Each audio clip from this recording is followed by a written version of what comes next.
வாமா மாமா வாமா. அக்கா எப்ப யாருக்கு அக்கா பொண்ணு? நீ பாட்டு குத்து மதிப்பா சொல்லாத. மாமான்னா அவர் தானே. அவர் தான் என்ன சொன்னார்ல அக்கா பொண்ணு. நீங்க கவனிக்கலையா? ஆமா நீங்க பூரா இந்த பக்கமே அக்கா மகளே இந்து. ஆமா சிந்துவ. அக்கா மகளே சிந்து. மூக்க இல்ல இல்ல நடுவர் அவர்களே, மாமாவை எடுத்து பேசுறது நினைச்ச எனக்கே கொஞ்சம் பாவமா தான் இருக்கு. உன்னைய பார்க்கல அவருக்கு பாவமா இருக்கு. ஆனா ரெண்டு பேரும் நீ அவர் அக்கா மகங்கிறது உத்தரவாதம். எப்படி? ஏன் ரெண்டு பேரும் ஆளு கலரு சைஸ் ஒரே அமைப்பு தான். ஒரே குடும்பம்னா அப்படிதான் இருக்கும். அக்கா மகளே சிந்து. அந்த கடைசியில உட்கார்ந்திருக்கிறது யாருன்னு நினைச்சீங்க? அவர் யாரு? அவர் தான் எனக்கு சீர் செய்ய போற அண்ணன். பாருங்க, எல்லாம் நடுவுல உட்கார்ந்திருக்கிறது யாருன்னு நினைச்சீங்க? யாரு? ஆனா ஒண்ணு மட்டும் புரிஞ்சுக்க. தர்மா ஒண்ணு மட்டும் புரிஞ்சுக்க. ஒண்ணு, பெரும்பாலும் எல்லாரும் வீட்டு கல்யாணத்துக்கு பெரும்பாலான பேச்சாளர்கள் போக மாட்டாங்க. ஏன்? எல்லாருக்கும் நிகழ்ச்சி இருக்கும். இல்லைனாலும் சொல்லிடுவாங்க. நான் வந்து நீங்க கல்யாணத்துக்கு வாங்க, வீட்டுக்கு வாங்க, மொய் எழுதுங்கலாம் சொல்ல மாட்டேன். நீ தான் கூட்டிட்டு வர போறியா? சரி இல்லம்மா, அது வந்து அதான் நான் எல்லார் வீட்டுக்கும் கூட்டிட்டு போய் இவர் என் மாமன், இவர் என் மச்சன், இவர் அண்ணன், இவர் என் சித்தப்பான்னு ஒவ்வொரு வீட்டுக்கும் போய் மாப்பிள்ளைய காமிச்சு நான் கல்யாணம் பண்ணிட்டேன்னு மொய்ய வாங்கிட்டு வர ஆளு. ஓ, பிச்சை எடுக்கிற. சரிம்மா. நடுவர் அவர்களே, ஆமா. சிலுக்க சிலுக்க வராலே ஏகாலியம்மா சிலுக்கிட்டே ஓடி வராலே தாய் பறந்து பறந்து வராலே என் பத்திரகாளி பம்பரமா சுத்தி வராலே ஆத்தா சிலுக்க சிலுக்க வராலே என் மாரியம்மா சிலுக்கிட்டே ஓடி வராலே தாய் பறந்து பறந்து வராலே என் பத்திரகாளி பம்பரமா சுத்தி வராலே.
ஆனா எங்க ஆத்த ஆட்டத்துக்கு என்ன சிறப்பு தெரியுமா?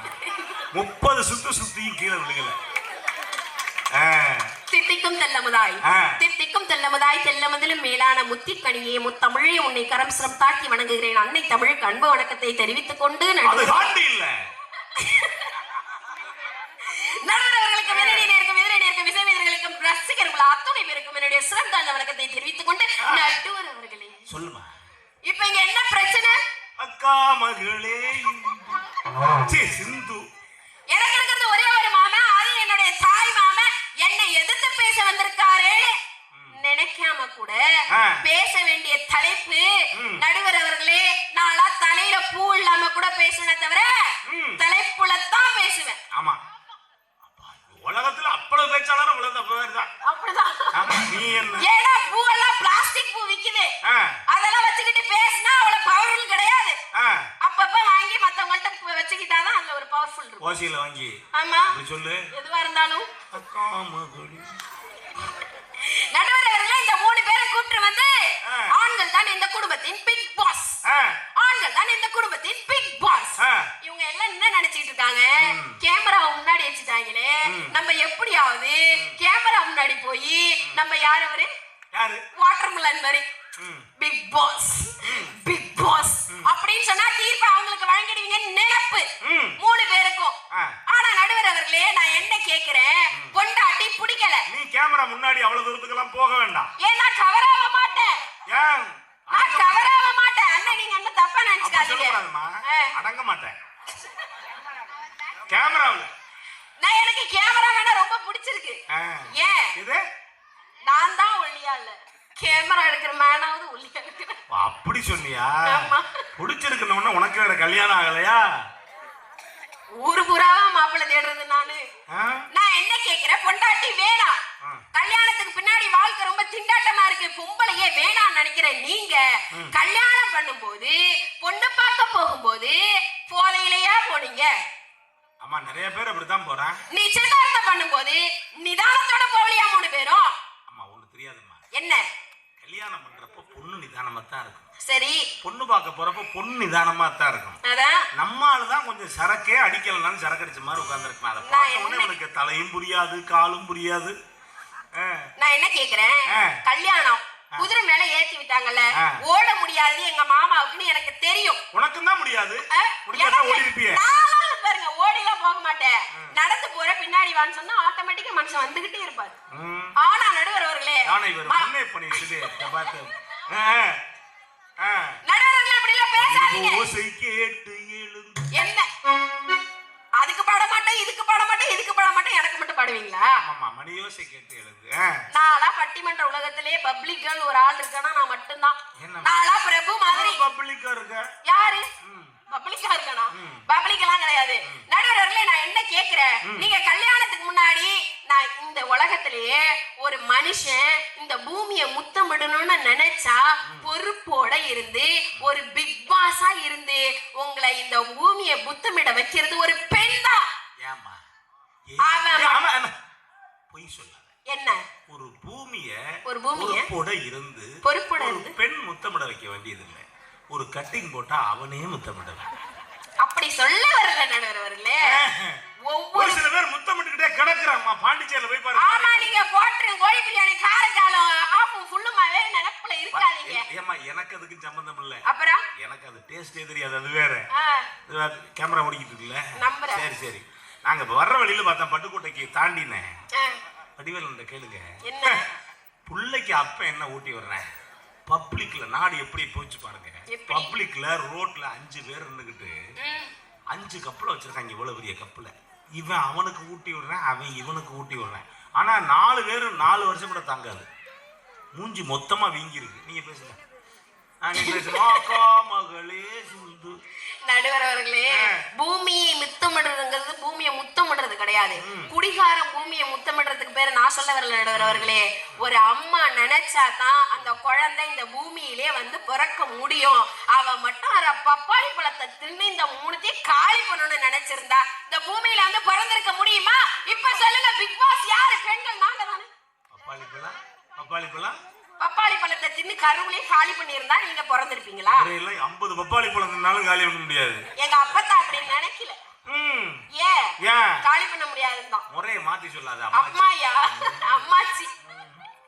நடுவர்களே, எங்க அப்பா எங்க மாமா வந்தோடனே புருஷன் பொண்டாட்டி சண்டை, புருஷன் பொண்டாட்டி சண்டை, புருஷன் பொண்டாட்டி சண்டைனா நான் கல்யாணம் பண்ணா புருஷனுக்கும் பொண்டாட்டிக்கு தானே சண்டை நடக்கும்.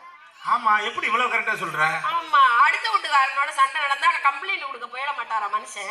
வேற மாதிரி ஆகி போயிடும். ஆமா நடுவர்களே, எதுக்கு எடுத்தாலும் புருஷன்ட்ட இதை கேட்கறான், புருஷன்ட்ட அதை கேட்கறான், புருஷன்ட்ட நகை கேட்கறான், நட்டை கேட்கறான், ஒரே கம்ப்ளைண்ட். அதனால வாங்கி கொடுக்கற நாங்க தான் பிக் பாஸ். அப்படி கிடையாது நடுவர்களே. பொண்டாட்டி புருஷன் கிட்ட தான் கேட்கணுமே தவிர பக்கத்து வீட்டுக்காரன்ட்ட போயா கேட்க முடியும்? கேட்டா குடும்பம் சரியில்லைன்னு அர்த்தம். பொண்டாட்டி புருஷன் கிட்ட ஏதாவது வாங்கி கேட்டா ஒண்ணு வாங்கி தரேன்னு சொல்லணும், இல்லையா வாங்கி தரலடின்னு சொல்லணும். அப்படியே இல்லையா வாங்கி தர மாதிரி ஒரு டயலாகாவது விடணும். எதுக்கு லாய்க்கு இல்லனா நீங்க எல்லாம் என்னத்துக்கு கிளம்பி வந்தீங்க? நம்மால ஈஸியா சொல்லுவான் பாத்திருக்கீங்க. என்ன? ஏங்க நகை எடுப்போமா? எடுப்போம். எப்போன்னு மட்டும் சொல்ல மாட்டேன். ஆமா. ஆனா நடுவர்களே எனக்கு கல்யாணம் ஆகல தானே. எனக்கு கல்யாணம் ஆன பிறகு நான்லாம் போற குடும்பம் ஓங்கி உயர்ந்த குடும்பமா மாறிடும். என்னம்மா மாறா? ஓங்கி உயர்ந்த குடும்பம். ஓங்கி உயர்ந்த. ஒண்ணு மட்டும் எழுதிக்க. என்ன? நீ போன உடனே அந்த வீடு 1/2 அடி கீழே இறங்கிடும். அப்படி அந்த ஏன் வேகமா ஓடிடாத, 1 அடி இறங்கும். நான்லாம் கல்யாணத்தப்ப பாருங்க சிக்கன ஸ்ரேயா மாதிரி மாறிடுவேன். டயட் ஃபாலோ பண்ணிட்டு இருக்கேன். எது? சிக்கன ஸ்ரேயா மாதிரி மாறிடுவேன். டயட் ஃபாலோ பண்ணி எப்படி இருக்க ஆளு? இல்ல டயட் ஃபாலோ பண்ணலாம்னு நினைப்பேன். ஏய் பாப்பா பயந்துரும்ல. டயட் ஃபாலோ பண்ணலாம்னு நினைப்பேன். தாய் மாமாவும் இப்படி இருக்காரு, பக்கத்துல இருக்கிற மாமாவும் இப்படி இருக்காரு. நம்ம மட்டும் ஒல்லியானா குடும்பம் தப்பா போயிடும்ல. ஆமாமா. அதனால நான் அதை கைவிட்டுட்டேன் நடுவர்களே. உன் புருஷன்ட்ட பொண்டாட்டி ஏதாவது வாங்கி கேட்கும் போது புருஷன் கோபப்படதான் செய்வாரு. சரி எப்ப பாரு அதை கேட்கிறேன் இதை கேட்கிறேன் என்கிட்ட வந்து ஏன் புருஷன் கேட்டாருன்னு வச்சுக்கோங்களேன். இப்ப என்ன உனக்கு பிரச்சனை? வாங்கி தரலன்னா என்ன? வாங்கி தரேன்னு சொல்லு. அதை நினைச்சு நான் ஆறுதல் நினைச்சுக்கிறேன்னு சொல்லி புருஷனை சமாளிச்சு அப்படியே நடந்து போற புருஷனை யோ மச்சான் நில்லியான குடுகுடுன்னு ஓடி பின்னாடி போய் நின்னுட்டு பொடி நடையா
நடுவர்களே கணவன் இன்னைக்கு இருக்கிற புருஷங்களா பாருங்க, வீட்டுக்கு வெளியில எவ்வளவு பெரிய மகாராஜா வேணா இருக்கட்டும், எவ்வளவு பெரிய பிக் பாஸ் வேணா இருந்துட்டு போகட்டும், ஆனா வீட்டுக்குள்ள காலடி எடுத்து வச்ச உடனே அவரு கையில சுத்திக்கிட்டு வராருல இந்த சாவி. நீங்க வாசிக்கிற வேலையை மட்டும் பாருங்க.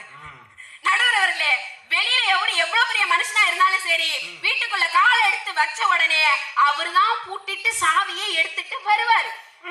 இப்படி இப்படி இப்படி இப்படி இப்படி சுத்திக்கிட்டு உள்ள வந்தாலும் கூட அந்த சாவிய எங்க வைக்கிறன்னு கூட தெரியாத ஒரு ஞாபகம் மறதி மண்ணு முட்டு சாம்பிராணி தான் இவங்க எல்லாம். மண்ணு முட்டு சாம்பிராணி. ஆமா நடுவர் அவர்களே, வீட்டுல வந்து சாவியை எங்க வச்சோம் எப்படி வச்சோம்னு கூட தெரியாது. ஏன் இவ்வளவு சொல்றீங்க?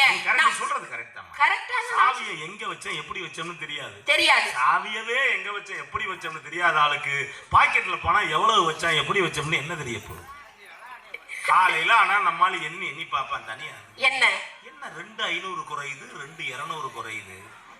நாங்க என்ன பண்ணிருக்கோம்? கொடுத்துருப்போமோ இங்க கொடுத்துருப்போம்னு கேட்டு மனைவி கிட்ட ஏமா பாக்கெட்ல என்ன பாக்கெட்ல இல்ல ஒண்ணும் இல்ல நாங்க என்ன எடுத்து எங்க அப்பா வீட்டுக்கு கொடுத்துருவோம்னு உங்களுக்கு டவுட்டா இருக்கா? ஏன் அக்கா தங்கச்சிக்கு செஞ்சிருக்கோம்னு உங்களுக்கு டவுட்டா இருக்கா? இல்ல என் அண்ணன் தம்பி எல்லாம் வர வச்சு நைசா பைசா கொடுத்து அனுப்பிடுவோம்னு நீங்க நினைக்கிறீங்களா? இங்கதான் புழுங்கரிசியே கட்டப்பையில போட்டு கொடுக்கலாச்சு. அப்படி எல்லாம் செய்ய மாட்டான் நடுவர்களே. ஏன் புருஷன் சம்பாதிச்ச காசை நான் சிறுவாட்டு விசா சேர்த்து வைக்கணும்னு சொல்லிட்டு சில்லற காசா கூட சேர்த்து வச்சிருப்போம் நடுவர்களே. இந்த பக்குவம் எல்லாம் உங்களுக்கு கிடைக்கலா? நடுவர்களே ஒரு நகை எடுத்தா கூட அந்த நகையை கணவனுக்கு தெரியாம திருட்டுத்தனமா ஒளிச்சு வச்சு கூட குடும்பத்துக்குள்ள ஒரு பிக் பாஸா நடந்துட்டு இருக்குது பொண்டாட்டி நாங்க. ஆனா நீங்க ஒரு என்னது 200 ரூபாய்க்கு, இப்பெல்லாம் 200 ரூபாய் கிடையாது, ஒரு வெள்ளி மோதிரம் போட்டா கூட எங்க மாமனுக்கு எல்லாம் ஒரு வெள்ளி மோதிரத்தை எங்க அத்தை போட்டு விட்டா கூட உடனே எடுத்துட்டு போய் அவரு குடிக்க மாட்டாரு. சாச்சா அவர் குடிக்க மாட்டாரு.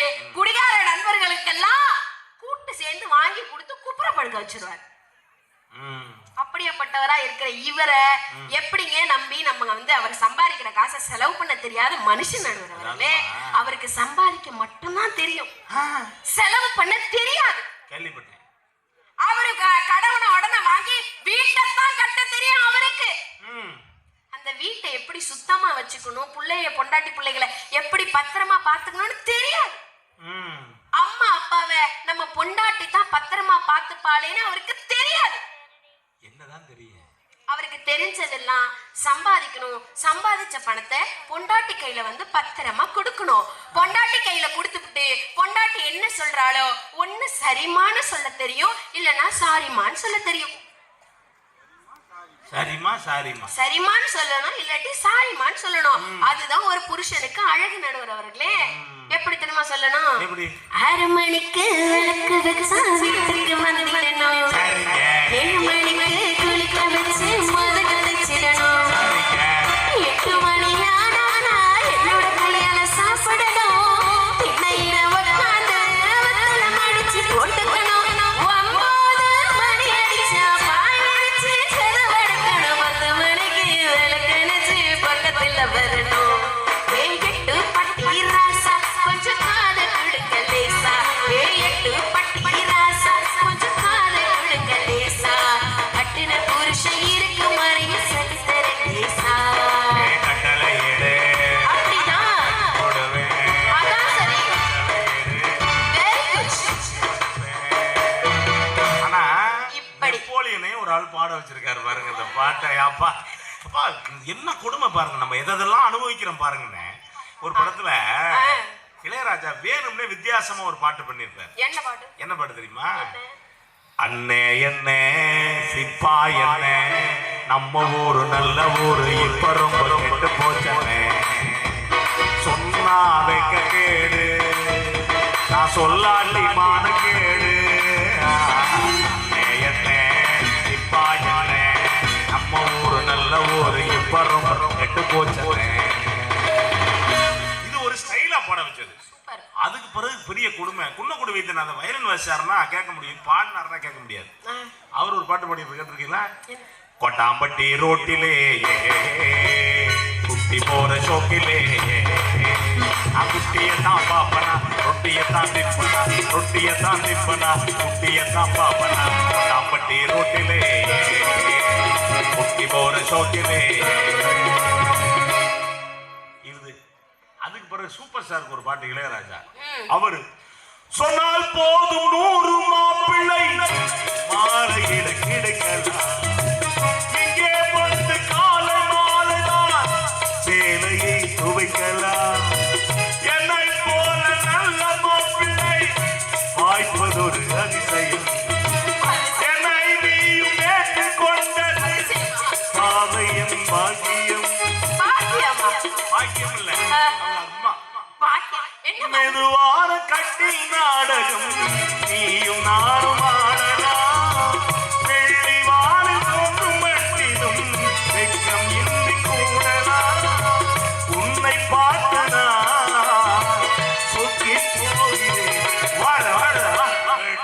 தங்கம் மேலே கட்டழகு கொட்டி பார்த்தே கட்டில் பத்துவானே அடிக்குது குளிர்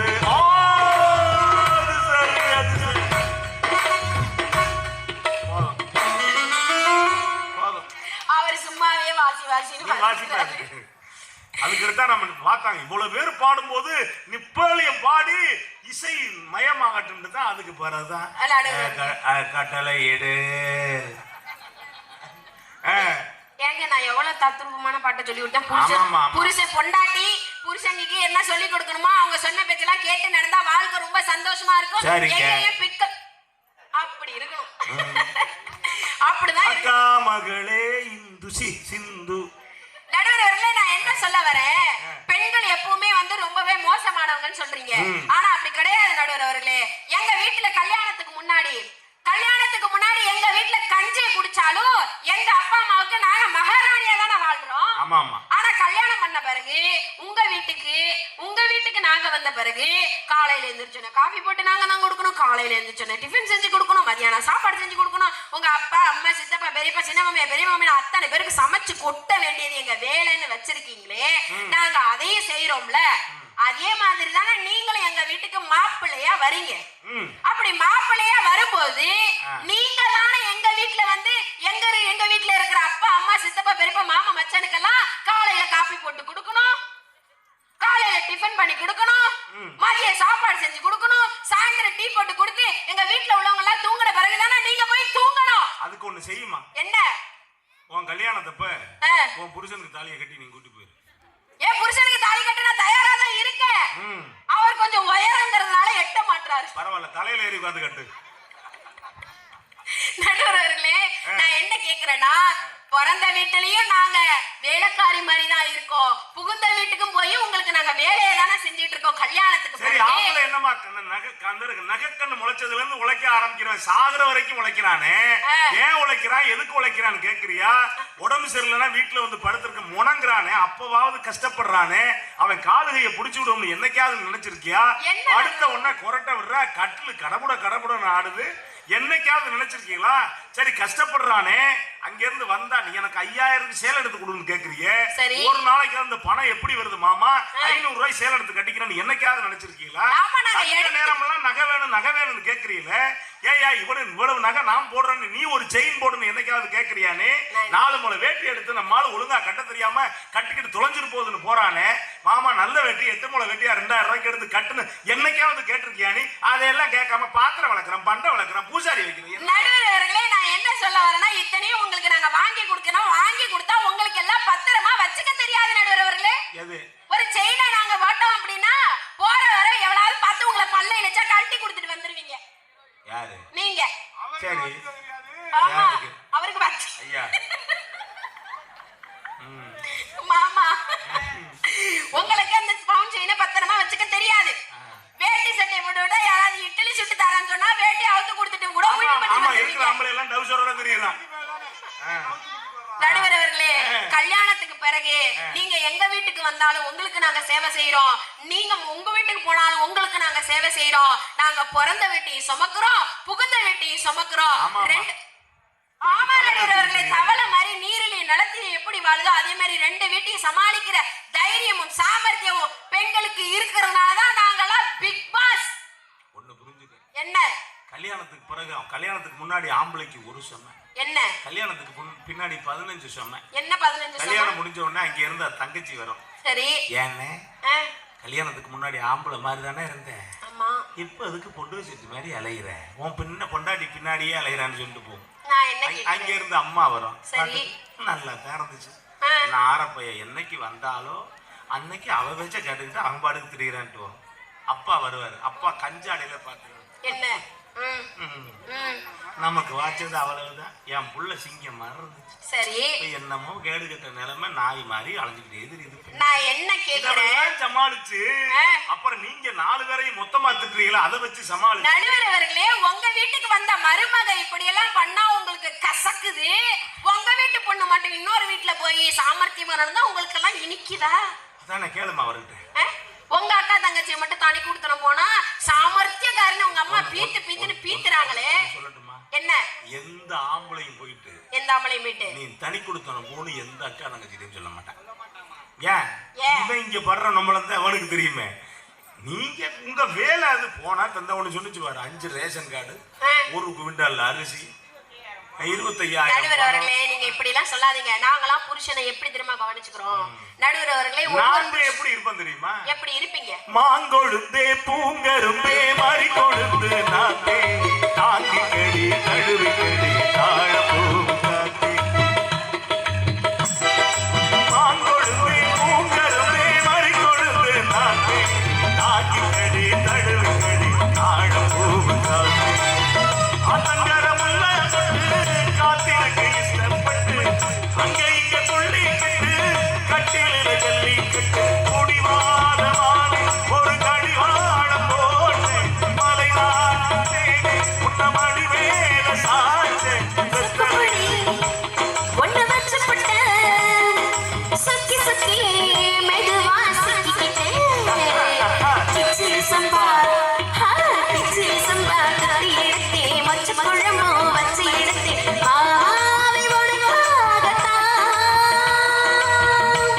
மலை காத்துல உச்சந்தல வேக்குது மச்சமுள்ள பூவத்தான் மல்லு கட்ட பாக்குது. பச்சை பொண்ணு மனசு தாங்கலே தங்கி வச்சு பசிய தீர்க்கவா. கிச்சிலி சம்பா கறி எடுத்தே மொச்ச குழம்பு வச்சு எடுத்தே ஆவி ஒடுவாகத்தான். புருஷன் பொண்டாட்டினா இந்த மாதிரி சமாதானப்படுத்தணும், சாப்பாடு போடணும், பொங்கி வச்சா டேஸ்ட் இருக்கோ இல்லையோ சமைச்சு வச்சது நம்ம பொண்டாட்டி தானே ஒண்ணுமே சொல்லாம திங்க கத்துக்கிட்டு குடும்பத்துல பொண்டாட்டியோட சேர்ந்து வாழ்ந்தா உங்க வாழ்க்கை உருப்படும். என்னைக்கு இந்த மாலை சொன்னேன் சொல்லிட்டு அடுத்த நாளைக்கு தான் சோறு கிடைக்காது. அவ்வளவு பேர் என்னைக்கு கல்யாணம் பண்ணா அன்னையில இருந்து நாக்க புடுங்கி கீழே போட்டுட்டு தானே சாப்பிட்டுக்கிட்டு இருக்கோம். அப்படி எல்லாம் சொல்லாதீங்க நடுவர் அவர்களே. நான் என்ன சொல்ல தெரியுமா? இன்னைக்கு வந்து இன்னைக்கு வந்து பேசினவங்க எல்லாமே எல்லாரும் என்ன தெரியுமா சொன்னாங்க? இன்னைக்கு பேசின எல்லாரும் என்ன தெரியுமா சொன்னாங்க? எங்களுக்கு ஆம்பளை, நாங்களும் ஆம்பளை அப்படின்னாங்க. இந்த சாமி கிட்ட போய் எனக்கு வரம் வேணும் ஒரு குழந்தைன்னு கேட்டா வரம் கேட்டு பிறந்தா அது ஆம்பளை புள்ள. அந்த சாமியே வரமா வந்து பிறந்தா அதுதான் பொம்பளை புள்ள. நடுவர் அவர்களே, ஒரு பொம்பளை புள்ள வீட்டுல இருக்கு அப்படின்னாலே உங்களை வாழ்க்கை எவ்வளவு சந்தோஷமா இருக்கு தெரியுமா? எனக்கு ரொம்ப நாள் அந்த டயலாக சொல்லிட்டு தெரியுது. என்ன? எனக்கு இது ஒண்ணும் என்ன சாமியே வந்து பிறந்தா பொம்பளை புள்ள அப்படின்னா உண்டியல் எங்க இருக்கு? நீங்க எல்லாம் வர்றோம். ஆமா, ஆம்பளை பிள்ளை எல்லாம் நடுவர் அவர்களே, சாமி என்னைக்கு வந்து கேட்டிருக்கு உண்டியல்ல காசை போடு எனக்கு அப்பதான் நான் வந்து உனக்கு வரம் கொடுப்பேன்னு எந்த சாமியாவது உங்ககிட்ட வந்து சொன்னிச்சா? சொல்லாத நடுவர் அவர்களே. நீங்க வேலை முடிஞ்சு வீட்டுக்கு போயினோடனே ஏன் தெரியுமா வரம்னு சொல்ற பொம்பளை பிள்ளைய? வேலை முடிஞ்சு ஒவ்வொரு அப்பாவும் வீட்டுக்கு போன பிறகு அங்க ஒரு ஆண் குழந்தை இருந்தானா ஆம்பளை பிள்ளை இருந்தா என்ன தெரியுமா செய்வான்? அப்பா வந்துட்டாருங்கிற இன்ஃபர்மேஷனை மட்டும்தான் அம்மா கிட்ட சொல்லுவான். ஆனா அதே இடத்துல ஒரு பொம்பளை பிள்ளை இருந்ததுன்னா தண்ணி சொம்போடையும் துண்டோடையும் அப்பா எப்ப வந்தீங்க, எப்படி வந்தீங்க, நீங்க போன விஷயம் எப்படி ஆயிட்டுன்னு உங்களை கனிவோடையும் பாசத்தோடையும் அரவணைக்கிற அன்பு அந்த பொம்பளை பிள்ளைகிட்ட இருந்து தான் உங்களுக்கு கிடைக்கும். அதனாலதான் பொம்பளை பிள்ளை அன்னைக்கு தான் அரவணைக்கும். அப்புறம் ஆனா அப்பாவுக்கு முடியல வைக்கலன்னா உடனே கார் எடுத்தா எந்த ஆஸ்பத்திரிக்கு கொண்டு போகணும், என்ன சேர்க்கணும், என்ன பண்ணணும் எல்லாம் கேட்கறது ஆம்பளை பிள்ளை தான். எல்லாம் சொல்லாதீங்க. பொம்பளை பிள்ளைகிட்ட கேட்டு பாரு, மஞ்சப்பத்து போட்டா சரியா போயிருக்கும். சம்பந்தம் இல்லாதது. எந்த காலத்துல இருக்கீங்க நடுவர் அவர்களே? பொம்பளை பிள்ளைங்க எல்லாம் இன்னைக்கு எவ்வளவு வேலையை செஞ்சிட்டு இருக்காங்க. ஆம்பளை பிள்ளை இல்லாத வீடுதான் இன்னைக்கு சந்தோஷமாவே இருக்கு. ஆகவே நடுவர் அவர்களே, இன்னைக்கு ஒரே ஒரு விஷயம் மட்டும் சொல்றேன். வெளிநாட்டுல இருக்கிற மாப்பிள்ளைய கல்யாணம் பண்ணிக்கிட்டா நாங்க ரொம்ப சந்தோஷமா இருக்கோம்னு சொல்லிட்டு எல்லா பெண் பிள்ளைகளும் சந்தோஷமா கல்யாணம் பண்ணி போறாங்க. ஏன் தெரியுமா? வெளிநாட்டுல போற ஒவ்வொரு ஆண் மகனும் எந்த தைரியத்துல தெரியுமா போறாரு? தான் பொண்டாட்டியும் தான் அம்மாவும் தான் குடும்பத்துல இருக்காங்க, அவங்கதான் நம்ம குடும்பத்தோட பிக் பாஸ், அவங்க எல்லாத்தையுமே பாத்துப்பாங்கன்ற தைரியத்துல தான் அவங்க எல்லாம் வெளிநாடு போறாங்க. நடுவர் அவர்களே, உங்க குடும்பத்துக்காக உங்க அம்மா விட்டு கொடுத்து போறாங்க, ஒரு பெரிய விஷயம் கிடையாது. ஆனா எங்கோ பிறந்து எங்கோ வளர்ந்து எங்கோ உறவாடி எங்கோ விளையாடி போற உங்களுடைய மனைவி உங்களுக்காக விட்டு விட்டு கொடுத்து வர்றது மட்டும் இல்லாம நீங்க வெளிநாடு போயிருக்கன்னு தெரிஞ்சாலும் கூட அவ வாழ்க்கையே வித்துட்டு உங்களுக்காக காத்துட்டு இருக்காள நடுவர் அவர்களே. அப்படியாப்பட்ட பெண்கள் கிடைச்சா நீங்க வாழ்க்கையில வரமா வச்சுதான் கொண்டாடணும். அந்த பெண்கள் தான் உங்க வீட்டோட பிக் பாஸ்ன்னு சொல்ற. 100 ஆண்டு காலம் நம்ம புகழ் வாழணும். ஏ ஆசை ராசா நீங்க இணையாளணும்.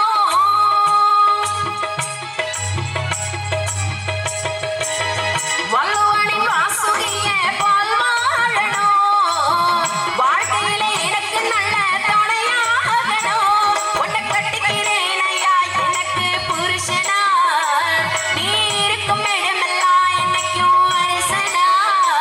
உன்னை நெஞ்சில நினைச்சு மஞ்சள் குளிச்சு மஞ்சத்தில் வாழுறேன். எப்பத்தான் வருவீங்க உள்ளோ ஏகுது. அந்த ஒரு நொடிக்காக விசிறி வாழுது. எப்பத்தான் வருவீங்க உள்ளோ ஏகுது. அந்த ஒரு நொடிக்காக விசிறி வாழுது.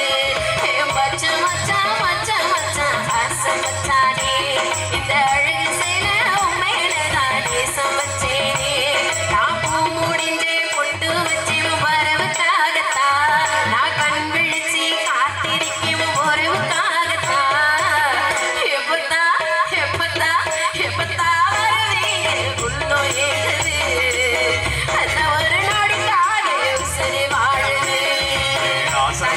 வாங்கி தந்த மல்லிகைப்பூ காணாமத்தான் கண்டதம்மா முல்லைப்பூ.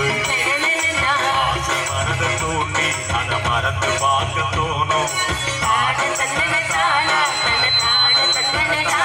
அது மாரியம்மா வெச்சியம்மா சேர்ந்து செய்யி என் மாமனுக்கு சேரு சொல்லி பாட்டு ஆசை மச்சா ஆசை மச்சா.